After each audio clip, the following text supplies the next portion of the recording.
The one thing we haven't talked about with merging and branching is what happens to our remote repo. Everything we were doing as we were doing that, we were doing on our local repos. We didn't talk about what happens with our remote repo. If you look up here, I have a repo set up on GitHub with my original index file. You know, it still says it has a spelling error, right? Because I've never pushed anything. So what happens? I have my project here set up with my index file with the spelling error that we originally had, but I also have my dev branch.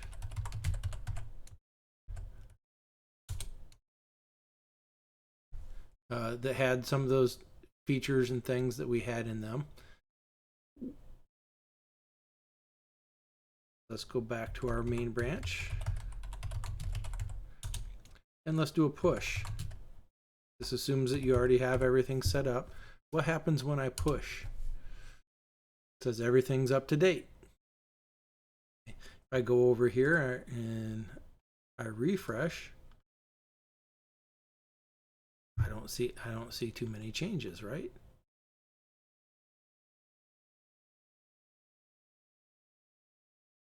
But what happens if I go over to my dev branch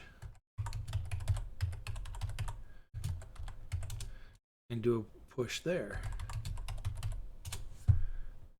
It has no upstream branch because we have never set an upstream branch for our remote repository, but it gives us the command to do that. Okay, so remember our remote site, we always name origin. Okay, we want to set up the dev branch to go up to origin too, so I can use this command in order to do it. So let's do a git push set upstream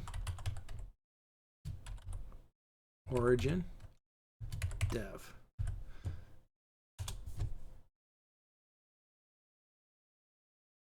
Dev had recent pushes less than a minute ago. All of a sudden we saw an update on our remote website that said we had some changes that were made. Okay.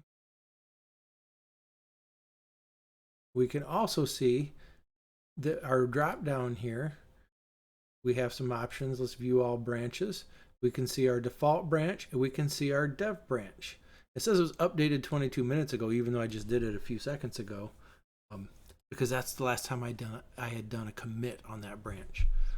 So I can click on my dev branch and I can go look at my dev branch. Here's the things that have been changed on my dev branch. So now I can push my dev branch up to my repo. I can push my main branch up to my repo, which makes it nice, especially if you're going to work on it in multiple locations. If I'm working at the school today and I'm working on my dev branch, I can push it up here.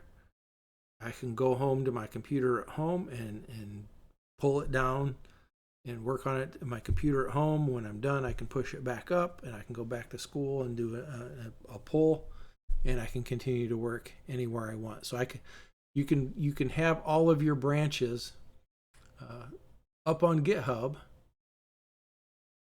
so you can see them in their current states. Some of the other nice things that we can see here, it says we have 2 branches. If I click on it, it gives me the information about it. I can go through and look at different things. When last time the main branch was updated 2 hours ago, the dev branch was updated 24 minutes ago.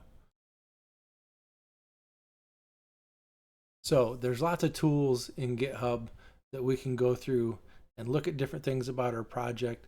But for now, let's just worry about, feel free to look around there and see what you can see. Right now, we're just worried about getting our branches and things up there. So remember, if you don't remember how to do your branch, just switch to your branch, try the push, and it will give you the command that you need to do in order to get it up to your remote repo.